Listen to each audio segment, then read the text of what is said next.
എല്ലാവരും അടിമമക്കയെക്കുറിച്ചാണ് സംസാരിക്കുന്നത്. ഇപ്പോൾ ഒരുവിധപ്പെട്ട ആളുകളൊക്കെ അടിമമക്ക മേടിച്ച് വായിച്ചിട്ടുണ്ടെന്ന് എനിക്ക് തോന്നുന്നു. പല ആളുകളും എന്നെ നേരിട്ട് വിളിച്ച് കാര്യങ്ങളൊക്കെ സംസാരിക്കാറുണ്ട്. ഇത് ശരിക്കും ഒരു ആത്മകഥ എന്നുള്ള രീതിയിൽ അല്ല ഞാനത് ചെയ്തിരിക്കുന്നത്. ഈ പുസ്തകം ഇപ്പോൾ ഇത് ഞാൻ ആദ്യം എഴുതുമ്പോഴേ എൻ്റെ മനസ്സിനോട് ഞാൻ തന്നെ പറയുന്നുണ്ടായി, ഇത് എൻ്റെ ആത്മകഥയല്ല, ഇത് വായിക്കുന്ന ആളുകളുടെ കഥ അയാൾ അറിയുന്നതാണ് എന്നാണ് ഞാൻ ഈ പുസ്തകത്തിൽ എഴുതുമ്പോൾ തന്നെ ഞാൻ ആ ഒരു മൈൻഡിലാണ് ശരിക്കും അത് ചെയ്തത്. ഈ പുസ്തകം CK ജാനുവിൻ്റെ ആത്മകഥയല്ല, ഇത് നിങ്ങളെ തിരിച്ചറിയുന്ന, നിങ്ങളറിയുന്ന ഒരു പുസ്തകമാണ്. ഇത് വായിച്ചു കഴിയുമ്പോൾ നിങ്ങളെയാണ് അറിയുന്നത്, എന്നെയല്ല അറിയുന്നത്, നിങ്ങളെയാണ് അറിയുന്നത്. ഇത് ഒരു സമുദായത്തിൻ്റെ ഏറ്റവും പിന്നോക്കം നിൽക്കുന്ന ഒരു വിഭാഗങ്ങളുടെ ഒരു അതിജീവന കഥയാണ് ശരിക്കും. ഇപ്പോൾ ആ രീതിയിലേക്കാണ് ശരിക്കും ഈ പുസ്തകത്തെ ഞാൻ ചെയ്തിരിക്കുന്നത്. ഇപ്പോൾ ഞാൻ ചെയ്തത് എൻ്റെ ശരിയിൽ നിന്നാണ് ഞാൻ ചെയ്തിരിക്കുന്നത്. എല്ലാം ഈ പുസ്തകത്തിൽ ചെയ്തതെല്ലാം എൻ്റെ ശരിയിൽ നിന്നാണ് ചെയ്തത്. അത് വായിക്കുന്ന നിങ്ങളാണ് അത് ശരിയിൽ നിന്നാണോ തെറ്റിൽ നിന്നാണോ ഒക്കെ എന്ന് മനസ്സിലാക്കുന്നത്. അത്തരം ഒരു സംഭവത്തിൽ അതിനുള്ളൊരു പേസ് നിങ്ങൾക്ക് അതിനകത്ത് ഞാൻ വെച്ചിട്ടുണ്ട് എന്ന് തന്നെയാണ് ഞാൻ പറയുന്നത്. ഇപ്പോൾ പൂർണ്ണാർത്ഥത്തിൽ അത് എൻ്റെ ഒരു ആധിപത്യത്തിൻ്റെ സംവിധാനമേ അല്ല, അതിനങ്ങനെ കാണേണ്ട ആവശ്യമില്ല എന്നാണ് ഞാൻ പറയുന്നത്. ഈ അടിമമക്ക എന്തായാലും ഇത് ഞാൻ എഴുതാനുണ്ടായ ഒരു പ്രചോദനം, ശരിക്കും ഞാനിങ്ങനെ ഒരു ആത്മകഥ എഴുതണം, ഇങ്ങനെ ഒരു സംവിധാനം ചെയ്യണം എന്നൊന്നും ആഗ്രഹിച്ചിരുന്നില്ല. എനിക്കെപ്പോഴും ഈ സമരവും പോരാട്ടവും അത്തരം കാര്യങ്ങളായിട്ട് ഇങ്ങനെ ചിന്തിക്കാനോ ഇത്തരം കാര്യങ്ങൾ ചെയ്യാനൊന്നും സമയം ഉണ്ടായിട്ടില്ല. ഞാൻ പക്ഷേ എൻ്റെ ആദ്യം തൊട്ടേ ഉള്ള, ഞാൻ എന്ന് തൊട്ട് ഓരോ അനീതിക്കെതിരെ പ്രതികരിക്കാൻ തുടങ്ങിയ ആ സമയം തൊട്ടുള്ള ഓരോ കാര്യങ്ങളും ഈ ഫയലായിട്ട് ശരിക്കും ശേഖരിച്ച് വെച്ചിരുന്നു. എല്ലാം ഒരു 4-5 പുസ്തകം ചെയ്യാനുള്ള ഫയലുകൾ ഉണ്ടായിരുന്നു എൻ്റെ കയ്യിൽ. പക്ഷേ എന്നെ പല പ്രാവശ്യമായിട്ട് പോലീസ് അറസ്റ്റ് ചെയ്ത് ജയിലിലേക്ക് കൊണ്ടുപോയ സമയത്ത് അവരാദ്യം എൻ്റെ വീട്ടിൽ പോയിട്ട് ഈ സാധനങ്ങൾ എടുത്ത് കത്തിക്കുന്ന പണിയാണ് ചെയ്യുന്നത്. അങ്ങനെ 3 റൗണ്ട് ഞാൻ ഉണ്ടാക്കി വെച്ച മുഴുവൻ സാധനത്തിനെയും പോലീസ് കത്തിച്ചു. പിന്നെ ഈ രേഖ എന്നുള്ള നിലയിൽ കാണാനൊന്നുമില്ലാത്തൊരു സ്ഥിതിയായി. അങ്ങനെ ചെയ്തപ്പോഴാണ് എൻ്റെ മനസ്സിലുള്ള സാധനം ഞാൻ തീർന്നു പോകുന്നതിന് മുമ്പേ ബാക്കിയുള്ള ആളുകൾക്ക് ഇതെത്തിക്കണം. അത് എത്തിക്കണം എന്ന് ഞാൻ വിചാരിക്കുന്നത്. CK ജാനു ഒരു ആത്മകഥ എഴുതി വലിയ എഴുത്തുകാരിയൊന്നും ആവണമെന്ന് ഞാൻ ഒരിക്കലും ഉദ്ദേശിക്കുന്നില്ല, ഇപ്പോഴും ഉദ്ദേശിക്കുന്നില്ല. അങ്ങനെ ഒരു എഴുത്തുകാരി എന്നുള്ള നിലയിൽ അറിയപ്പെടാനും ഞാൻ ഒരിക്കലും ആഗ്രഹിക്കുന്നുമില്ല, ഇനിയും ഞാൻ അങ്ങനെ ആഗ്രഹിക്കുന്നില്ല. പക്ഷേ ഈ പൊതുസമൂഹത്തിൻ്റെ ഇടയിൽ ഈ ആളുകളും തമ്മിലുള്ള ഒരു അന്തരവിനെ കുറയ്ക്കണം. അതിന് ഒരു പുസ്തകം എഴുതിയാൽ സാധിക്കുമെങ്കിൽ അത് നമ്മൾ ചെയ്യണം. അത്തരം ഒരു ചിന്ത മാത്രമാണ് ശരിക്കും ഈ ആത്മകഥ എഴുതുമ്പോൾ എന്നിലുണ്ടായിരുന്നത്. യഥാർത്ഥ പ്രശ്നത്തിനെ മറച്ചു വെച്ചുകൊണ്ട് വേറെ എന്തൊക്കെയോ പറഞ്ഞു പ്രചരിപ്പിച്ചിട്ട് അതാണ് സമൂഹത്തിൽ ശരി, അതിൻ്റെ ഭാഗമായിട്ടാണ് ഈ ആളുകൾ വരേണ്ടത് എന്ന് അങ്ങനെയുള്ള തെറ്റിദ്ധാരണയുടെ അന്തരവിനെ കുറയ്ക്കേണ്ടത് എന്നെപ്പോലുള്ള ആളുടെ ആവശ്യവും അത്യാവശ്യമാണ്. അതിനുവേണ്ടി മാത്രമാണ് ഇത്തരം ഒരു സംരംഭം ഞാൻ ശരിക്കും ചെയ്തത്. അപ്പോൾ അതിപ്പോൾ വലിയ ചർച്ചയും വിഷയങ്ങളൊക്കെ ഞാൻ ഇതിനെ ഈ രീതിയിലൊന്നല്ല കണ്ടത്. ഇതിന് ഭീകരമായിട്ടുള്ള ചർച്ച വരുമെന്നാണ് ഞാൻ പ്രതീക്ഷിച്ചത്. കാരണം ഞാൻ ജീവനോടെ ഇരിക്കുമ്പോൾ എന്ത് ചർച്ച വന്നാലും മറുപടി ഞാൻ പറയും. അപ്പോൾ അതിന് തയ്യാറെടുത്തിട്ടാണ് ഞാൻ നിന്നത്. പക്ഷെ ആരും ഒന്നും മിണ്ടുന്നില്ല, അതാണ് ഒരു വലിയ പ്രശ്നം. ഈ പുസ്തകം വായിച്ചപ്പോൾ അങ്ങനെ ഒരു വലിയ ചർച്ചയാണ് ശരിക്കും ഞാൻ പ്രതീക്ഷിച്ചിരുന്നത്. പക്ഷെ ആ ചർച്ച വന്നതേയില്ല, പല സ്ഥലത്തും അത് വരുന്നില്ല. എല്ലാവരും വായിച്ചിട്ട് അഭിപ്രായം പറയുന്നുണ്ട്, പുസ്തകം നല്ലതാണ്. അപ്പോൾ ഞാൻ ചോദിച്ചു, നിങ്ങളെങ്ങനെയാണിത് നല്ലതെന്ന് പറയുക, നിങ്ങൾക്ക് എങ്ങനെയാണ് അങ്ങനെ തോന്നുന്നത്? അങ്ങനെ അവരോട് ഞാൻ ചോദിക്കാറുണ്ട്.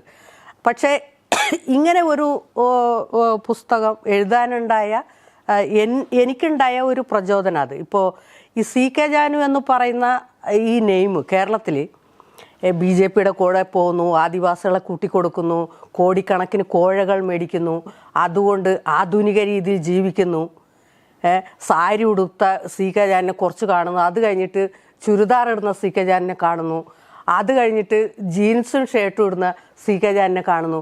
അപ്പോൾ ഞാൻ ഈ സാധാരണ ഈ മനുഷ്യഗണത്തിലൊന്നും ഉള്ള ആളല്ലേ, എല്ലാവരും മനുഷ്യർ ചെയ്യുന്ന സാധനം എനിക്ക് ചെയ്യാൻ പറ്റില്ലേ? അത് എല്ലാവരും അത് ആഡംബര രീതിയിൽ ചെയ്യുമ്പോൾ നമ്മളെ ആഡംബരങ്ങളൊന്നും ഇല്ലാതെ മനുഷ്യർ ചെയ്യുന്ന സംഭവം ഞാനും ചെയ്തു. അപ്പോഴാണ് എനിക്ക് മനസ്സിലായത് ഞാൻ ഈ മനുഷ്യ ഗണത്തിൽ പെട്ട ആളേ അല്ല, ഞാൻ ആ മനുഷ്യഗണത്തിൻ്റെയൊക്കെ അപ്പുറത്തുള്ള ഒരാളാണ്. അതുകൊണ്ടാണ് കേരളത്തിലെ മനുഷ്യർ ചെയ്യുന്ന ഓരോ കാര്യം ഞാൻ ചെയ്യുമ്പോൾ അതിന് മാത്രം എതിർപ്പ് വരുന്നത്. ഇപ്പോൾ ഞാൻ ഒരു വണ്ടി മേടിച്ചു, അത് ലോണാണ്, 6 വർഷത്തെ ലോൺ ഇപ്പോൾ അടച്ചുകൊണ്ടിരിക്കുക. ഈ റോഡിൽ ഇറങ്ങിക്കഴിഞ്ഞാൽ മണിക്കൂറുകളോളം ട്രാഫിക് ജാമിൽ പെട്ടിട്ട് വണ്ടി നീങ്ങുന്നേ ഇല്ല. അത്രയധികം വണ്ടി ഇവിടെ നമ്മുടെ കാസർഗോഡ് തൊട്ട് കന്യാകുമാരി വരെ പകൽ റോട്ടിൽ ഇങ്ങനെ നടപ്പാതെ വിരിച്ച പോലെയാണ് വണ്ടി കിടക്കുന്നത്, അങ്ങോട്ട് മാറുന്നു പോലും ഇല്ലാതെ. എന്നിട്ട് അത്തരം വണ്ടികളിലൊന്നും ഒരു ചർച്ച വരുന്നില്ല. ഞാൻ ഒരു ചെറിയ വണ്ടി മേടിച്ചത് ലോകത്തിന് വലിയ കുറ്റം ഉണ്ടായി. അതെന്തുകൊണ്ടാണ് ശരിക്കും അങ്ങനെ ഉണ്ടായത്? അവിടെയാണ് ശരിക്കും ഞാൻ സ്വയം എന്നെ തിരിച്ചറിയുന്നത്. അപ്പോൾ അങ്ങനെ തിരിച്ചറിയുമ്പോൾ ഈ സാധാരണ മനുഷ്യ സംവിധാനത്തിനകത്ത് എന്നെ ഒന്നും ഉൾക്കൊള്ളിച്ചിട്ടില്ല എന്ന് എനിക്ക് ബോധ്യപ്പെടുന്നത് അവിടെ നിന്നാണ് ശരിക്കും. അപ്പോൾ ഈ മനുഷ്യഗണത്തിലേക്ക് ഞങ്ങൾക്ക് വന്നാലല്ലേ പറ്റൂ. ഈ 2 കൈയും കാലും ഈ അത്യാവശ്യം മനുഷ്യരെ പോലെയുള്ള തലയും കണ്ണും വായും മൂക്കും ഒക്കെ ഞങ്ങൾക്കും ഉണ്ടല്ലോ. എന്നിട്ട് പക്ഷേ ഈ സംവിധാനത്തിനകത്ത് ഞങ്ങൾ പരിഗണിക്കാത്തത്. അതുകൊണ്ട് അത് പരിഗണിക്കപ്പെടാൻ വേണ്ടി ഇത്തരം ഒരു എഴുത്ത് നടത്തിയാലാണ് പറ്റുമെങ്കിൽ അത് ചെയ്തു. അത്രമാത്രമേ ഇതിനകത്ത് ഞാൻ ശരിക്കും കണ്ടിരുന്നുള്ളൂ. ഇതിൻ്റെ അപ്പുറത്തേക്കുള്ള ഒരു സംഭവമായിട്ടോ ഇതൊരു ചരിത്രം പോലെയുള്ള ഒരു സാധനമായിട്ട് വരുമെന്നോ അങ്ങനെയൊന്നും ശരിക്കും ഇത് ചെയ്യുമ്പോൾ ഞാൻ ധരിച്ചതേയില്ല. പക്ഷെ എന്നിലുണ്ടായിരുന്ന കുറേ അനുഭവങ്ങൾ ഇതിനകത്ത് സങ്കല്പത്തിൽ നിന്നോ ആശയത്തിൽ നിന്നോ ആരെങ്കിലും ഇരുന്ന് ചർച്ച നടത്തിയ അതിൽ നിന്ന് ഉരുത്തിരിഞ്ഞു വന്നതോ അങ്ങനത്തെ ഒരു സാധനം ഇതിനകത്തില്ല. എൻ്റെ ജീവിതത്തിൽ ഉടനീളം നടന്നിട്ടുള്ള കാര്യങ്ങൾ മാത്രമേ ഇതിനകത്തുള്ളൂ. അല്ലാത്ത ഒരു കാര്യവും ഈ പുസ്തകത്തിനകത്ത് ചേർത്തിട്ടില്ല. ഇത് പക്ഷേ ഈ അടിമമക്ക എന്ന് പറയുന്ന പുസ്തകം ഇത് ഇത്രയല്ല, ഇപ്പോൾ ഇത്ര കട്ടിയിലുള്ള ഒരു പുസ്തകമായിട്ട് വരാനിരുന്നതാണ്.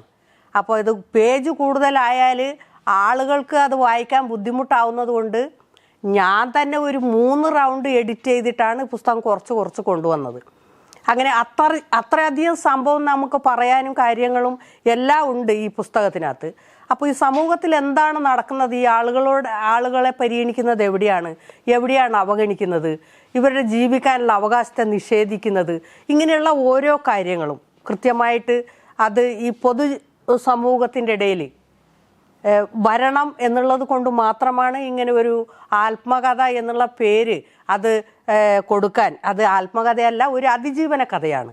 അപ്പോൾ അതിൻ്റെ പേര് തന്നെ ഞാൻ ആദ്യം ഇത് ചെയ്യുന്നത് മലയാളത്തിൽ പറയുമ്പോൾ എൻ്റെ അച്ഛനും അമ്മയും അടിമപ്പണിക്കാരാണ്.